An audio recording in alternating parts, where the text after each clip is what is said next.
Hello, Sajiv. Can you give us a brief Hello, sir. introduction of yourself? Yes, sir. I'm Shajiv. I'm Shajiv Pillai. I completed my graduation in engineering in information technology in 2018. After that, I cleared IBPS PO in my first attempt in 2019, and I joined Union Bank of India as a probationary officer. Since then, I have been working in Union Bank of India. Currently, I'm working as a credit officer, and this was my third attempt in RBI. My first attempt was in 2018, in which I missed my prelims by 0.25 marks.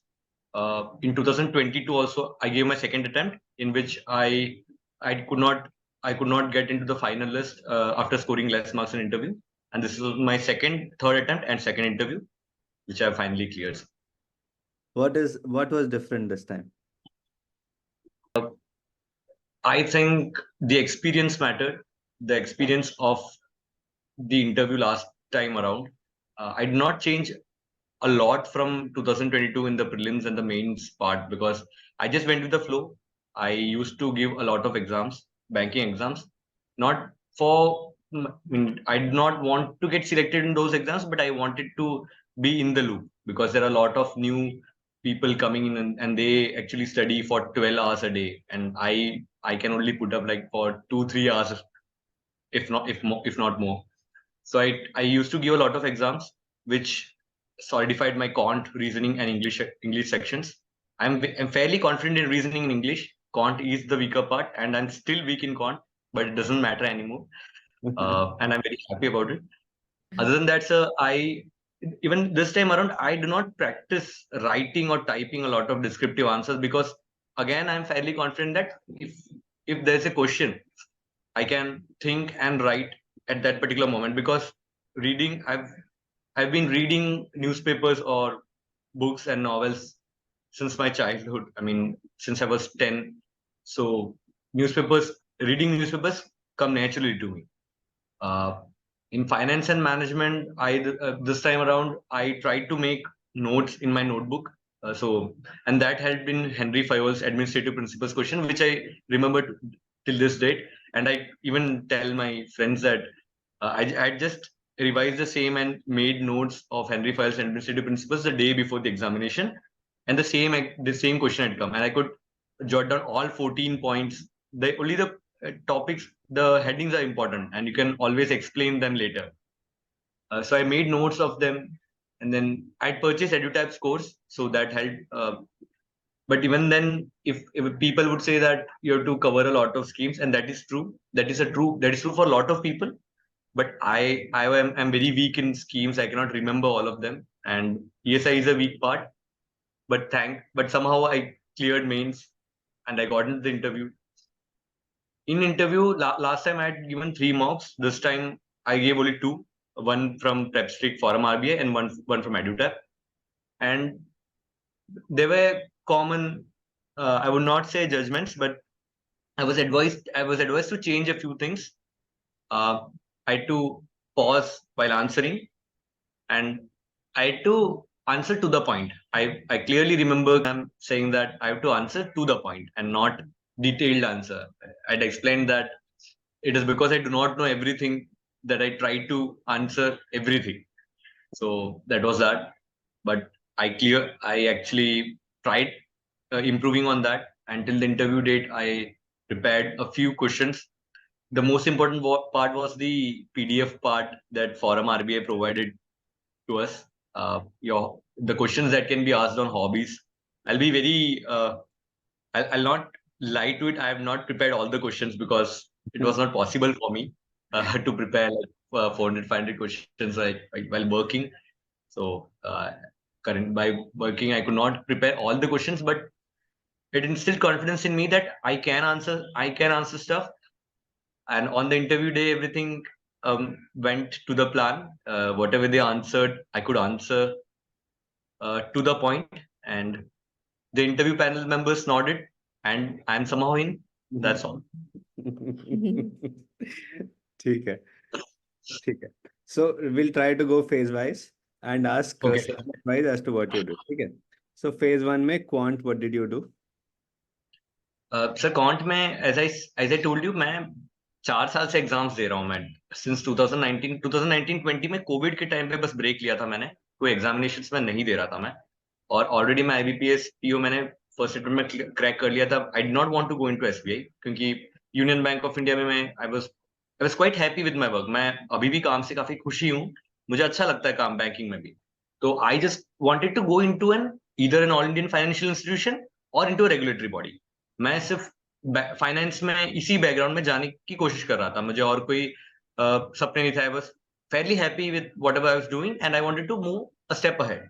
तो मैंने बस AFS की exam दे रहा था मैं, और regulatory bodies की sir. और at the same time RBI से जस्ट पहले आईआरडीए का नोटिफिकेशन आया था for assistant managers, IRDA grade है, और वो मैंने एग्जाम दिया और मेंस भी दिया एंड समहाउ उसमें भी मैंने इंटरव्यू तक पहुंचा था and I miss the final cut off just by 3 marks. Interview में काफी अच्छे मार्क्स थे उसमें। तो हर मैंने कोई क्वांट के लिए, रीजनिंग के लिए कोई स्पेसिफिक स्ट्रेटेजी कभी भी कोई एग्जाम के लिए यूज नहीं किया है।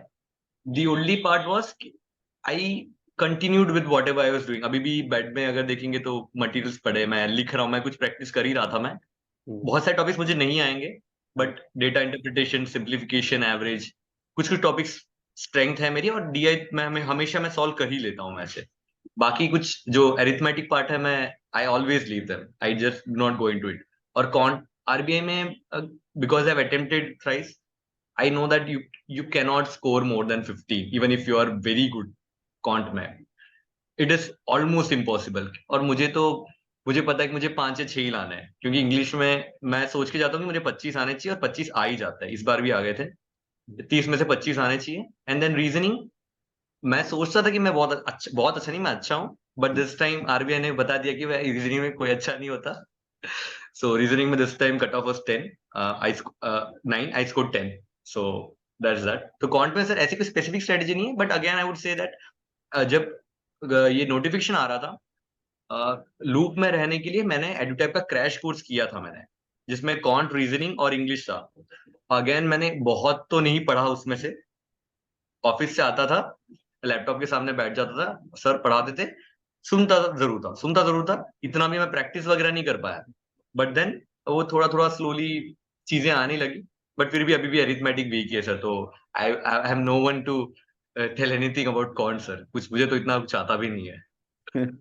तो अपन इंग्लिश के बारे में बात करते हैं। जी इंग्लिश जी सर। के लिए क्या किया?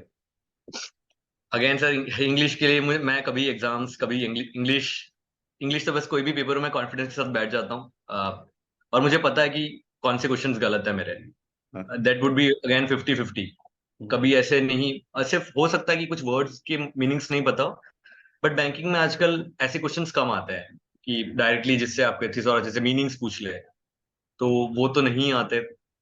आप ग्रामर कुछ पार्ट, जैसे कि आरबीआई असिस्टेंट मैंने दिया था, which I did not clear 93 attempt से मेरे। मुझे पता है कि 29 मैंने 30 किए मैंने, उसमें से शायद एक ही गलत होगा मेरा। So I am fairly confident in that. Newspapers पढ़ता हूँ सर। घर पे अभी तो पहले 2 पेपर आते थे, आरबीआई में मेंस के पास पहुंचने के बाद बिजनेस स्टैंडर्ड भी शुरू किया। सो न्यूज़पेपर हैबिट पापा ने टाइम्स ऑफ इंडिया से शुरू किया था, जो मैं अभी इंडियन एक्सप्रेस से कंटिन्यू कर रहा हूँ। मिंट का सब्सक्रिप्शन है मेरे पास। I keep reading financial news. मैं एंड एक हॉबी भी है मेरा, which will talk later about, जिससे मेरी इंग्लिश इंप्रूव होती है। और सर इंग्लिश मीडियम से थ्रू आउट पढ़ने का फायदा तो हुआ ही है। ऐसा तो नहीं बोलूंगा कि बहुत सारे नॉवेल्स रीड किए मैंने, बहुत कम ही किए मैंने, but I read a lot of articles. So that help me. बाकी तो सर मुझे इंग्लिश में कुछ जरूरत नहीं पड़ी सर कभी। ठीक है। जनरल अवेयरनेस कैसे पढ़ी? जनरल अवेयरनेस में सर मेरे मार्क्स मुझे याद तो नहीं है, बहुत कम ही थे, 20 मार्क्स जितने थे। अगेन लोग क्या करते हैं, जैसे कि मैंने एनएसबी के लिए भी फॉर्म भरा था, जिसकी एग्जाम 23 को है। लोग ये करते हैं कि नवंबर दिसंबर करंट अफेयर्स पढ़ते हैं मंथली। मैंने एडुटैप के बस पीडीएफ ही पढ़े मैंने, और ज्यादा कुछ नहीं पढ़ा था मैंने। पर अब वही वही है कि मैंने बहुत डिटेल में नहीं पढ़ा। अगर डिटेल में पढ़ा तो मेरे 20 जितने मार्क्स नहीं आते हैं। बट अगेन आपकी न्यूज़पेपर रीडिंग हैबिट और जनरल अवेयरनेस, यानी क्या हो रहा है अगर आपको पता है, तो कुछ कुछ आंसर्स तो डायरेक्टली आ जाते हैं। So I remember something about dipole effect, El Nino La Nina वाला। तो I could easily answer dipole effect. और ऐसे ऑप्शंस को भी आप एलिमिनेट कर सकते हैं कि आपको पता है कि डाइपोल इफेक्ट क्या है बेसिकली। आप स्कीम्स पढ़ेंगे, आप पीडीएफ पढ़ोगे तो आपको पता नहीं चलेगा ये चीज। any continuous reading over the years has helped me उसमें तो कि क्या है। और मैं ऐसे नोट्स नहीं बनाया, मैंने कुछ जीए में नोट्स नहीं बनाए थे मैंने कि ये पढ़ के आना है। स्कीम्स में मैंने जरूर किए थे, सेकेंड फेज में मैंने कुछ 15-20 पेज के नोट्स बनाए थे। Again that was not very helpful क्योंकि उसमें से कुछ भी नहीं आया, बट देन वही कि कॉन्फिडेंस थोड़ा बिल्डअप हुआ। बाकी सर जीए में भी मैं काफी एवरेज हूँ, एवरेज या फिर बिलो एवरेज ही बोल सकते हैं। सिर्फ इंग्लिश ही है जो बचाता है मुझे। ठीक है, अपन फेज 2 की बात करते हैं। जी सर। फाइनेंस एंड मैनेजमेंट कहाँ से पढ़ा? फेज 2 में सर मैनेजमेंट फेवरेट टॉपिक है मेरा, बिकॉज आप पढ़े हो तो। और क्वेश्चंस बस जो आप सिलेबस में सिंपल वही क्वेश्चंस आते हैं, थोड़ा ऊपर नीचे आ सकता है, बट लास्ट टाइम मैंने अनुजिंडल से पूरा का पूरा मैनेजमेंट किया था कंप्लीट, एंड आई स्टिल उसमें बहुत सारी चीजें मुझे याद थी, ऐसा नहीं कि याद नहीं थी मुझे। और मैंने इस बार फिर से किया है मैनेजमेंट का कोर्स। जो भी इंपॉर्टेंट क्वेश्चन है सारे मैंने कंप्लीट किए थे बिफोर मेंस एग्जामिनेशन, क्योंकि मेरा फाइनेंस और ईएसआई वीक है। आई वांटेड कि एक सेक्शन तो स्ट्रांग होना ही चाहिए, क्योंकि मैं इंग्लिश डिस्क्रिप्टिव में मुझे पता है कि मैं 65 प्लस तो स्कोर कर लूंगा, बट फिर कितना है कि वो लास्ट टाइम उन्होंने शायद मैक्सिमम 73-74 ही दिया था। सो मुझे पता है कि मैं उसमें गेम नहीं खेल सकता। और लास्ट टाइम मैनेजमेंट के ऑब्जेक्टिव्स में से बहुत क्वेश्चंस थे, which made I mean last time मेरे ऑब्जेक्टिव में I think I score 37 descriptive objective में एफएम में 2022 में। तो मुझे इस टाइम पे मुझे पता था कि मैनेजमेंट आपको करना ही पड़ेगा, तो ही ऑब्जेक्टिव और डिस्क्रिप्टिव आपका क्लियर होगा अच्छे से। मैनेजमेंट सब कुछ क्लियर था मेरा। आई डो नॉट थिंक इस बार भी मेरे ऑब्जेक्टिव में मैनेजमेंट से कुछ गलत हुआ होगा। और थियोरी डिस्क्रिप्टिव पार्ट भी बहुत अच्छे से लिखा मैंने एडमिनिस्ट्रेटिव प्रिंसिपल से। और दूसरा क्वेश्चन कम्युनिकेशन पर I do not remember, but वो भी बहुत अच्छे से लिखा था। Other than that sir again finance की बात है, फाइनेंस में इंपॉर्टेंट चीजें ही पढ़ी थी मैंने। कुछ सिलेबस चेंज हुआ था, रेशियोज बैलेंस शीट वगैरह, but because I am working in a bank कुछ चीजें मुझे आती है। मुझे करंट रेशियोज रेशियोज वगैरह निकालना, बैलेंस शीट एनालिसिस, मुझे basic current assets current liabilities वो सब चीजें आती, तो मैंने उसके लिए कुछ अलग से पढ़ा नहीं था मैंने। अब फाइनेंस में एडुटेक अगेन मैं I went to the syllabus, I went through the course. उसमें कुछ कुछ इंपॉर्टेंट टॉपिक्स में पढ़ के गया था। Again due to positive time मैं सब कुछ तो कंप्लीट नहीं कर पाया सर एग्जाम से पहले। हमेशा तो यही लगता है कि आप सब कुछ कर लें, आप घर पे बैठ के छुट्टियां ले, बट ब्रांच मैनेजर काफी सपोर्टिव है मेरे। तो मेन से पहले मैंने शायद एक हफ्ते की छुट्टी ली थी, और उस एक हफ्ते में मेरे जितना भी कवर नहीं होता, वही है कि कॉन्फिडेंस बूस्टअप करने वाली बात थी सर। ऐसा तो नहीं कि मैं सब कुछ खत्म कर लूंगा कि मैं इस बार मैं फोड़ दूंगा, ऐसा कुछ एटीट्यूड तो नहीं था। बट ये था कि मैं जो मैनेजमेंट का पार्ट अच्छे से करूंगा और फाइनेंस की इंपॉर्टेंट क्वेश्चंस देख लूंगा। डिस्क्रिप्टिव राइटिंग की प्रैक्टिस मैंने बिल्कुल भी नहीं की है। एडुटैप में मैंने शायद एक या दो टेस्ट दिए थे मैंने डिस्क्रिप्टिव के, यानी फेज 2 के, विच वाज फाइन। उसके अलावा मैंने कुछ प्रैक्टिस नहीं की थी सर। और ईएसआई तो भगवान भरोसे ही है सर, टू बी ऑनेस्ट। मैं ईएसआई में कुछ नहीं करता सर। अब पीएमएसवीएन जैसी स्कीम्स है which I am implementing through my branch, जिसकी हम ही खुद लोन करते हैं, उसके बारे में सब पता है। मनरेगा या ऐसे कुछ स्कीम्स है जो काफी फेमस है, उनके बारे में आप मुझे ये अमाउंट वगैरह क्वांटम पूछोगे कितना अमाउंट है, कितने साल से कितने साल, वो सब तो मुझे याद रहता ही नहीं है। तो उसके लिए मैंने 15 पेज जितने नोट्स बनाए थे मैंने मेरे बुक में। और मैंने ये बोला था कि मैं रिवाइज जरूर करूंगा ये, पर मैं रिवाइज नहीं किया मैंने। वो हो नहीं पाया मेरे से नहीं हो पाया, क्योंकि मैं बोला ईएसआई। और मैंने मुझे याद है जब भी मैं गांधीनगर था मेरा फेज 2, लोग लोगों के पास नोट्स थे ऐसे पेपर में आगे पीछे कर रहे हैं। मैं तो बोल रहा हूँ कि मैं क्या देख रहा हूँ, ये मुझे डर लग रहा है अभी इसमें, अब मैं क्या करूंगा मैं। बट देन वही है सर कि ये सही कि मेरा ऑब्जेक्टिव बहुत बहुत खराब गया है। I think when I check मेरे डबल डिजिट्स में भी ऑब्जेक्टिव मार्क्स नहीं आ रहे। एफएम में इट वाज अराउंड 35 गया, 35 से तो ऊपर ही होंगे।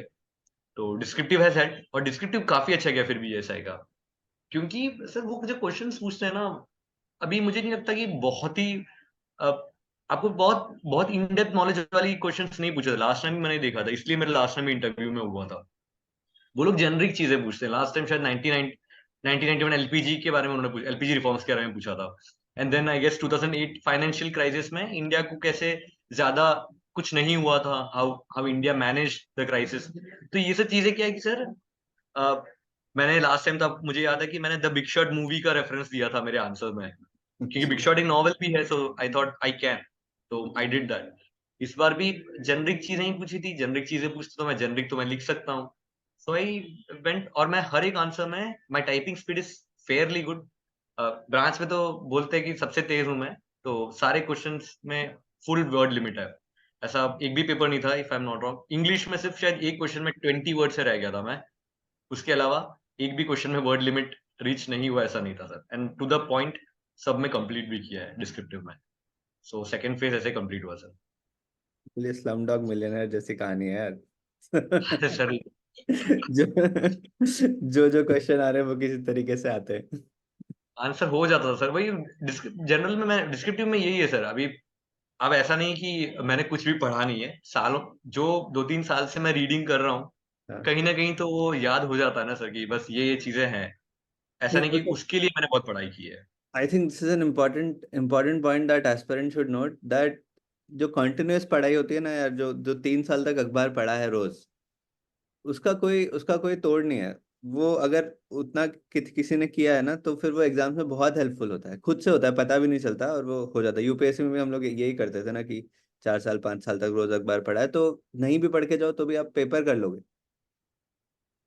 वही कुछ तो बात है। नॉलेज आ ही जाता है सर। आप कुछ तो, मैं तो एक्चुअली स्पोर्ट्स, पहले से स्पोर्ट्स क्विजर हूँ मैं, तो स्पोर्ट्स पेज से स्टार्ट करता था मैं हाँ, कि पहले क्या करूँ। अभी तो चेंज करके फर्स्ट पेज से शुरू किया मैंने लास्ट 2-3 साल से, कि पहले पेज से क्या हो रहा है। फिर सिटी पेज तो ठीक है, उसमें क्राइम्स वगैरह हो रहा है, आप ऊपर ऊपर से देखे आपने छोड़ दिया वो। फिर हाँ, आप एडिटोरियल, ऐसा भी नहीं है सर, देखो सब लोग बोलेंगे आप एडिटोरियल पढ़े, मैं इतना एडिटोरियल भी नहीं पढ़ता। अगेन इंडियन एक्सप्रेस में मुझे शायद प्रताप भानु मेहता के एडिटोरियल्स मुझे पता है कि कैसे है, वो हम्म, किस थॉट से लिखते हैं, तो वो मैं पढ़ता हूँ, मैं सालों से पढ़ रहा हूँ मैं, तो वो मुझे चीजें हेल्प करती है। और मुझे कुछ इकोनॉमी के, अभी बिजनेस स्टैंडर्ड में तमल बंदोपाध्याय सर का आता है, हम्म, सो आई ऑलवेज रीड दैट। मैं कोई स्पोर्ट्स टॉपिक में, आप कोई बोले कि फाइनेंशियल मार्केट्स में आप सेकंड प्राइमरी मार्केट्स या डेरिवेटिव्स के बारे में पढ़ो, मैं वो चीजें नहीं करता। मैं जनरिक चीजें पढ़ता हूँ और जनरिक चीजें के बारे में जानकारी रखता हूँ, and that helped somehow. it did. ठीक है। अच्छा, इंटरव्यू में क्या किया? सर इंटरव्यू, इंटरव्यू थोड़ा शॉकिंग था मेरे लिए, क्योंकि मेरा मेरा पहला नंबर था सर। अब मैं तो टाइम पे पहुंच गया था।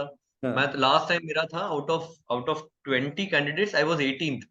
एंड 18th यानी पूरा दिन निकल जाता है, आप पता नहीं, आप इतना डर लगता है कि क्या हो क्या रहा है। और मेरा लास्ट टाइम तो ऐसा था कि लंच से पहले पैनल मेंबर्स को लंच लेना था, उससे जस्ट पहले मुझे बुलाया था, और वो भी 20 मिनट था। और सिंगल सर ने जो ग्रिल तो नहीं बोलूंगा मैं, ग्रिलिंग तो बाकी लोगों के ट्रांसक्रिप्ट से मुझे लगता है कि वो ग्रिलिंग है, पर मुझे इतना आता नहीं था।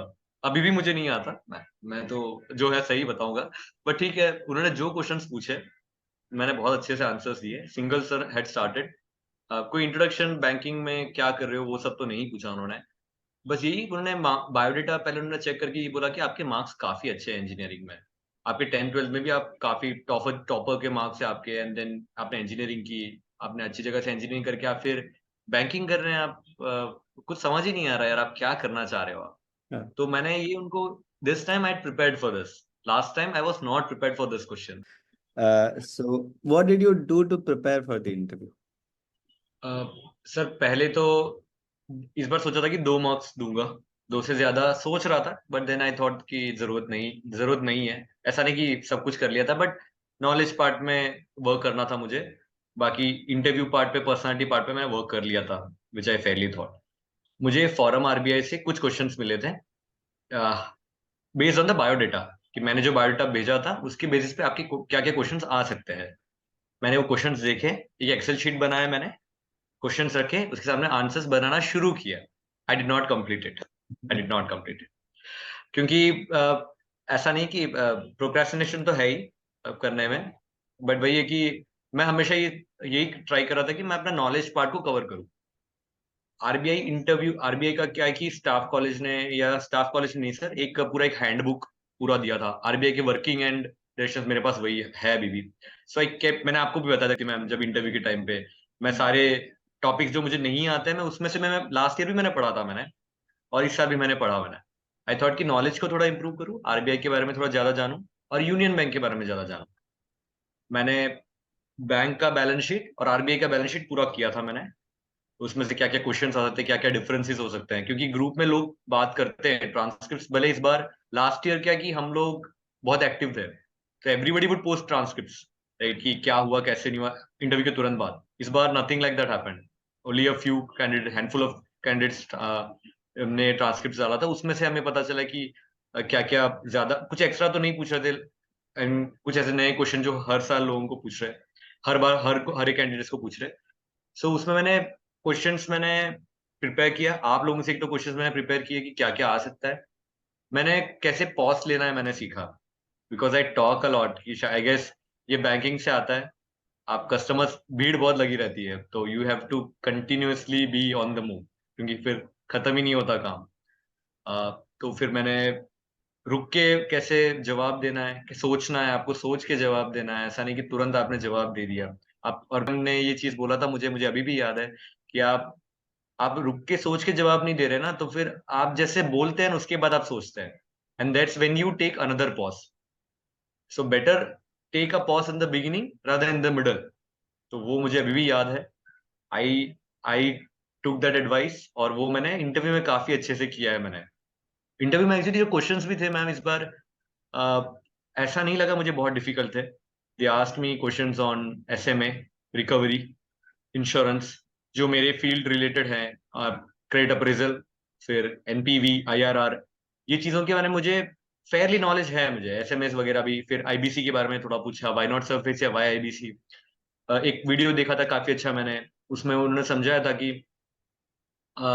आईबीसी से पहले कंपनीज को राइट टू एग्जिट नहीं था। The companies usually came in, they did not know अगर कुछ हो जा रहा है, इंसॉल्वेंसी वगैरह, they did not have the process to exit. तो वो चीजें मैंने बताई मैंने इन अ स्ट्रक्चर्ड वे इंटरव्यू में, कि how that was important, how SARFAESI and IBC can go together. SARFAESI and IBC दोनों, डीआरटी के बारे में उस टाइम पे पूछा नहीं था, रिकवरी के बारे में कुछ चीजें थी, बिकॉज आई स्पेसिफिकली मेंशन कि मैं रिकवरी ऑफिसर हूँ, लास्ट टाइम भी मैंने ये किया था और मैं हूं, तो फिर वो चीज मुझे पता था कि इसके बारे में क्वेश्चंस आएंगे। देन इसके लिए मैंने आरबीआई का असेट अपना इनकम रिकॉग्निशन नॉर्म्स और असेट क्लासिफिकेशन का मास्टर सर्कुलर पढ़ा था मैंने। I completed the entire circular, मुझे पता उसमें से कुछ भी पूछेंगे, so I have to answer that. तो वो मैंने किया था सर। उसके बाद में बायोडेटा के एक एक पॉइंट्स को मैंने थोड़ा स्ट्रेस दिया था मैंने। और सबसे इंपॉर्टेंट चीज है कि हॉबीज के बारे में सर। अब हॉबीज तो क्या है कि सर मैं क्विजिंग करता था जब कॉलेज में था, मैं क्विजिंग, जनरल क्विजिंग और स्पोर्ट्स क्विजिंग करता था मैं, और मेरी इतनी हॉबीज है नहीं। टेबल टेनिस खेलता था मैं, but then I stopped it. जब मैं बैंक में ज्वाइन किया तो इतना टाइम मिला नहीं मुझे। तो मैंने दोस्तों को बोला मैंने कि यार हॉबीज तो चाहिए मुझे, कुछ तो लिखना पड़ेगा, क्योंकि अगर कुछ नहीं आता है बाकी फील्ड में से, तो वो लोग क्या पूछेंगे मुझे।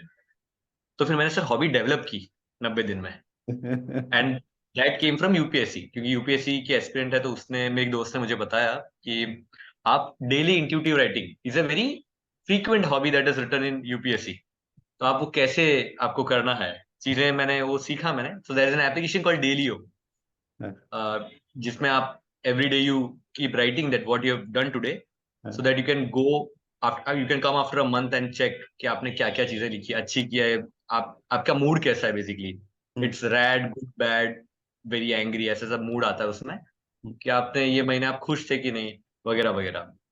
तो आई स्टार्टेड राइटिंग डेलियो में, मैं रोज जाके फोटोज भी पोस्ट करता कि मैंने आज ये काम किया, मैंने आज कुछ इतने लोन बांटे, मैंने आज ये 2 करोड़ का लोन पहली बार मेरा हुआ, ये प्रोसेस किया मैंने, घर पे आज ये हुआ।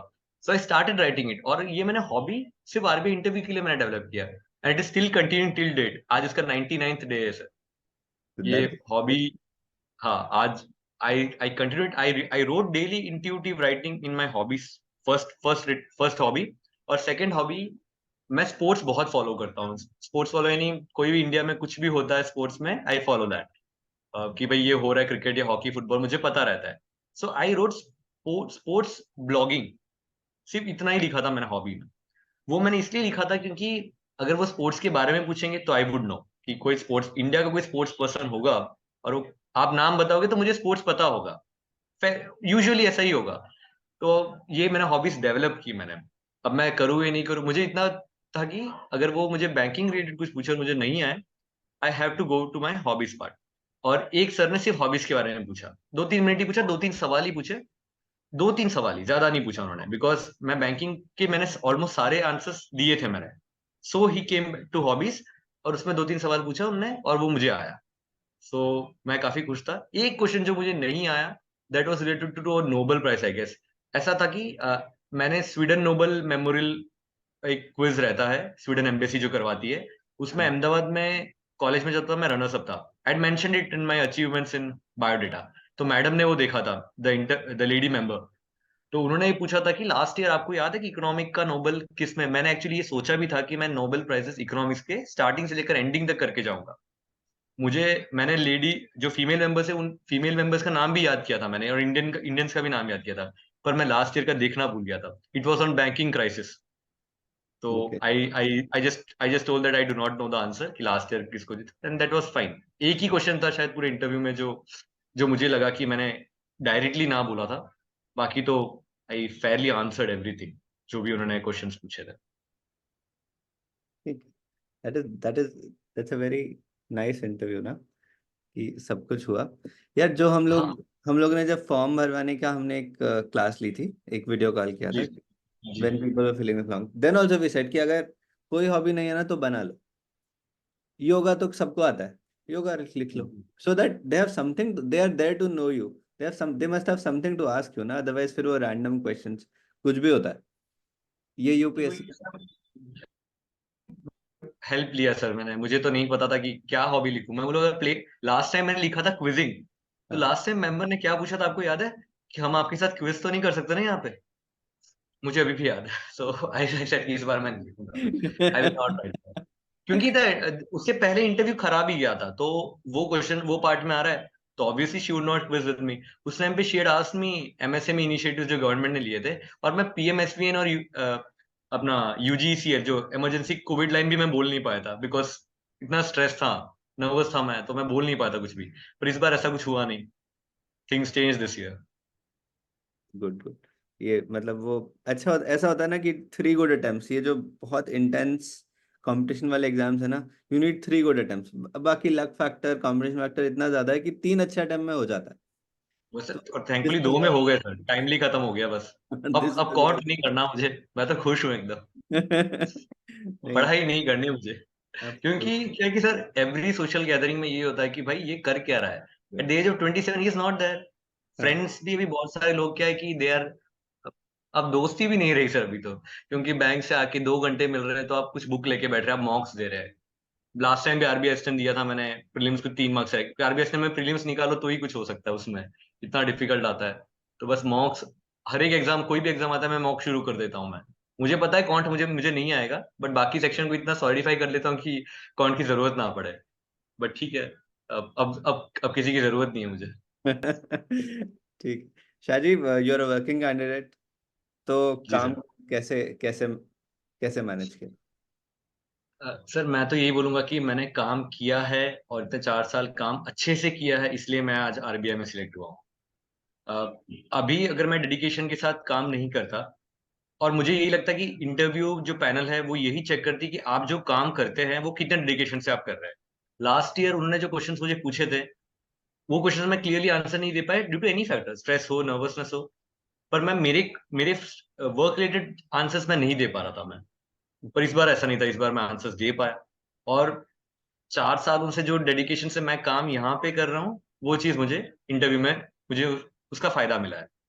अब ये है कि अगर मैं कुछ लोन्स, कुछ सर्कुलर्स आ रहे हैं, मैं बैंक में भी मैं I try to read circulars. वो मैं, रीडिंग की हैबिट है, सिर्फ इसलिए भी नहीं, ताकि कुछ कुछ नया है और हमारे से गलतियां ना हो। क्योंकि कुछ भी, कमर्शियल बैंक्स तो ठीक है सर, आप लोगों को तो पता ही है कि गलतियां बहुत होती है। एक तो मैं बैंक इंजीनियरिंग बैकग्राउंड से, मुझे कुछ भी ये बैलेंस शीट वगैरह का कुछ आइडिया है नहीं। अब क्या करना है, कैसे करना है, सब ट्रेनिंग से सीखा मैंने, और फिर वो सीट पे बैठकर ही सीखा है, लोगों से बात किया, और लोग कस्टमर्स भी हमें सिखाते कि ये ऐसे करना है। आप फ्रेंडली हो कस्टमर्स के साथ, फिर वो हमेशा आपका सपोर्ट करते ही है। और मैं काफी एक अभी लास्ट 3.5 ईयर से मैं एक ब्रांच में हूँ, अहमदाबाद में बापूनगर रीजन है, बापूनगर ब्रांच है। बस वहीं पे क्रेडिट ऑफिसर हूँ मैं। तो स्टार्टिंग में मैंने रिटेल लोन्स संभाले थे, हाउसिंग लोन, कार लोन वगैरह, और छोटे छोटे लोन्स। अभी मैं एमएसएमई में इंटरव्यू के टाइम पे, इंटरव्यू से जस्ट पहले मैं एमएसएमई में थोड़ा शिफ्ट हुआ था। तो मैं सीसी के लोन्स भी शुरू किए थे मैं जानबूझकर ये करना भी चाहता, आई वाज प्लानिंग दिस। मैं 6-7 महीने पहले मैंने मैनेजर को ही बोला था, सर मैं आरबीआई में, मुझे मेरा होगा, इंटरव्यू में मुझे जाना रहेगा, तब मैं तभी क्लियर कर पाऊंगा जब मुझे एमएसएमई का और इन डेप्थ नॉलेज हो। मैं लोगों के बैलेंस ऑडिट रिपोर्ट्स पढ़ता हूँ मैं, तब मुझे कुछ पता चलता है उसके बारे में। वरना तो मैं, अब मैं कोई जैसे कि मैं कोई कोर्स में से मैं बैलेंस शीट तो पढ़ नहीं रहा हूँ, मैं सिलेबस कंप्लीट नहीं कर रहा हूँ, अभी भी सिलेबस कंप्लीट नहीं है और मैं करना भी नहीं चाहूंगा अब तो। बट वही है कि मैंने अपने जॉब के साथ, जॉब की जो चीजें हैं वो मैंने इसमें यूटिलाइज किया है। और एवरी सिंगल डे काफी दिन सर ऊपर नीचे रहा है। अब मुझे पता है कि मोटिवेशन आप लोग बोलेंगे कि आपको रोज करना है, कंसिस्टेंसी यहाँ ठीक है, रोज बकेट्स फिल नहीं होंगे, बट एक हफ्ते में एटलीस्ट 3-4 बार होने चाहिए। मेरे 2-3 बार ही होते थे। बट वही है कि आई यूज टू कभी कभी बहुत पुश करता था। कोई कोई दिन बहुत ज्यादा पढ़ाई हो गई या कोई कोई एग्जाम्स आते थे तो एक दो दिन की छुट्टियां लेता था and then I would continue. सुबह कभी कभी मॉक लगा लिया मैंने, एक ऑफिस में जाने से पहले 9:15 से पहले थोड़ा जल्दी उठ लिया। और मैं बहुत लास्ट 2 साल में तो 6-7 घंटे ही सोता हूँ, उससे ज्यादा कभी सोया नहीं हूँ मैं। क्योंकि उतना सर, ऐसा नहीं बोल रहा कि सिर्फ प्रिपरेशन की वजह से, मैं सीरीज मूवीज भी बहुत देखता हूँ मैं।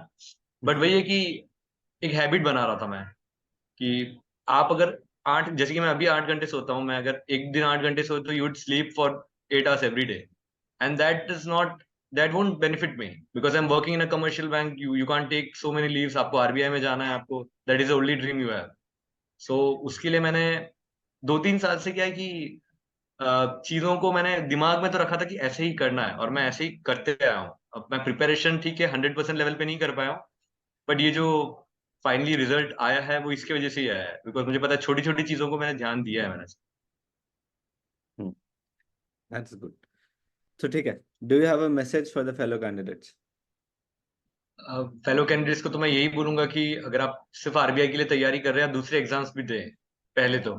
क्योंकि इस बार मैंने देखे कि people who have better prepared than me, who have more knowledge than me, could not clear it, और वो उनके अटेम्प्ट्स भी खत्म हो रहे हैं। आप एआईएफआईस दे, आप रेगुलेटरी बॉडीज की भी एग्जाम्स दें आप, और आप बैंकिंग में अगर आप बैंकिंग एक्सपीरियंट है और आप ऑलरेडी आप बैंक में काम कर रहे हैं, तो आप आपका काम 100% डेडिकेशन से करें पहली बात तो। और आप जो भी चीजें आप कर रहे हैं उसके बारे में आपको पूरा नॉलेज होना चाहिए। आरबीआई के मास्टर्स डायरेक्शंस होते हैं, आप जो काम कर रहे हैं, if you already working in a bank, if you can please go and read them, उससे आपको बहुत बेनिफिट मिलेगा। बाकी तो कॉन रीजनिंग के लिए तो I am nobody to speak, no I mean मैं कुछ नहीं बोल सकता, आप लोगों को बेटर ही पता होगा, आप लोग जो कर रहे हैं वो करते रहिए, and all the best to everyone. ठीक, thank you sir ji. Thank you so thank much. You sir, thank you sir, thank you ma'am.